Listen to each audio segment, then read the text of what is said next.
Hello, good morning. Kakain na po si Lola. Kumusta na po kayo dyan? Ako'y katatapos ko lang magwalis sa harapan. Daming dumi, dahon, lakas ang hangin kahapon. Sobra. Kaya ang dami mga dahon-dahon. Pati dito sa likod, di pa nakakatapos.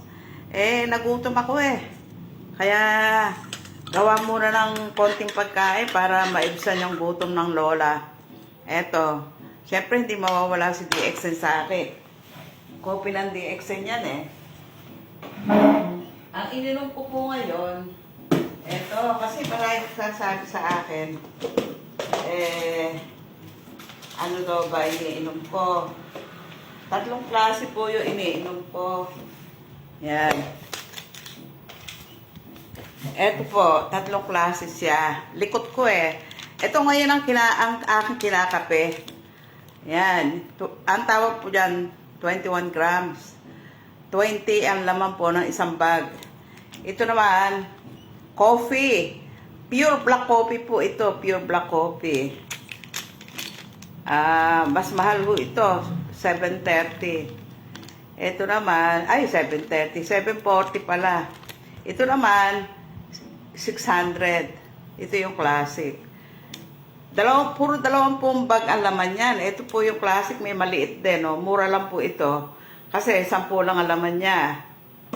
Yan. 2 yung sa classic kasi. May isa bag. Ang isang bag, 20. Pagka sa karton, na katulad nito, 10 lang. Yun yung classic. Yung ganito po kulay. Oh. Yan. Ito naman yung coffee. Coffee. Pure po yan. Black. Pure. Wala siyang 3-in-1. Pure siya. Ito may 3-in-1. Hindi nyo na kailangan na asukal. Wala na kaya halo. Ito wala rin. Olen, thank you very much for your watching. Ayan, si Lola. May inom lang coffee ng DXN. Ngayon, nagluto lang po ako ng, alam nyo ba, mahilig ako sa saging na saba. Yeah, mahilig ako. Saka yung kamatis na mayroong itlog. Kumusta na kayo dyan? Ako nagpo-promote habang kumakain. Live po tayo eh. Medyo nagsalamin ako para makita ko yung mga si Chilet. Oh, kumusta na Chilet? Kumusta na pag-DXN mo? Good morning sa inyo. Nagutom ako eh. Alam niyo naman, trabaho ko lahat. Wala naman akong kasama sa bahay. Nag-iisa lang ako. Kaya trabaho lahat ni Lola. Alak na nga na ipinayat ko. Nag-slim po ako eh. Kaya pag trabaho, maraming ginagawa.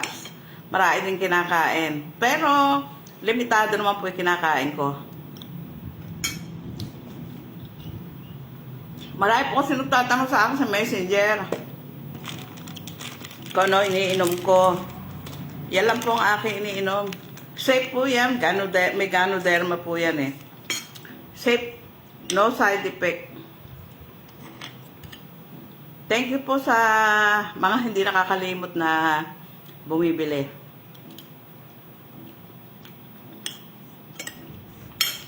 Len, baka gusto mo mag-order ng coffee eh.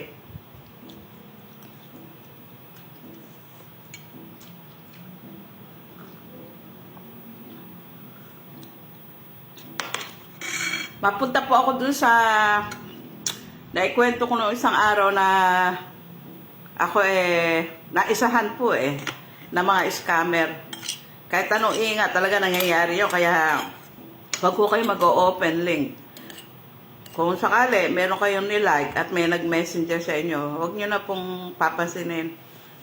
Kasi hindi naman pala lahat ng mga tanyag na vlogger, siya na mismo yon. Kasi namimigay nga siya. Meron pong gumagamit sa mga pangalan nila, kaya mag-ingat po tayo. Habagay, maliit na halaga lang naman nakuha niya. 1,600. Binayad lang sa akin yun ng may utang. Ngayon, yung Gcash ko, sarado na. Sinarado ko na po. Baka next week pa ako magpanibago ng GCash.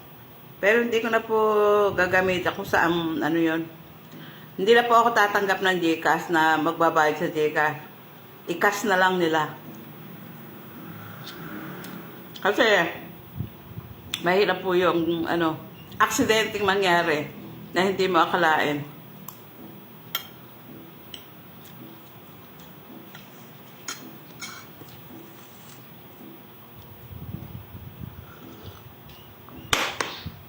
Pero alam niyo po ba, maganda rin sa tao yung na-exercise.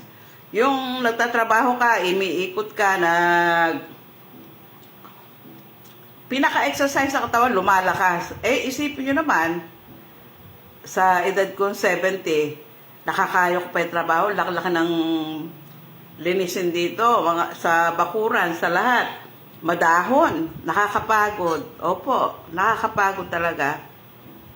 Pero, dahil nga sa umiinom ako ng product ng DXN, saglit lang po yung pagod. Pahinga lang konti, wala na. Okay na ako. Malakas na ang katawang.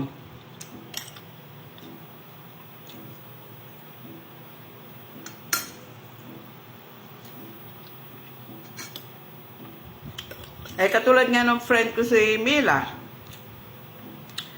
eh, nakakatanggap na po siya ng benefit ng gobyerno. Nakakatanggap na siya nung yung bang binibigay na 100,000, unti-unti na siyang nabibigyan. Siguro nakakuha na siya ng mga 40,000 mahigit. Eh, hindi na hintay siguro ng gobyerno na maging yon. Umabot pa ng 100, hindi na niya pakikinabangan yun. Pero malakas pa po siya dahil umiinom siya ng product ng DXN. Marami na po yata ako nasabi. Basta po, sa mga kapwa ko ka-DXN partner, tuloy lang po kayo sa ginagawa nyo dahil kung may tiyaga, may nilaga. Okay po, thank you very much for watching.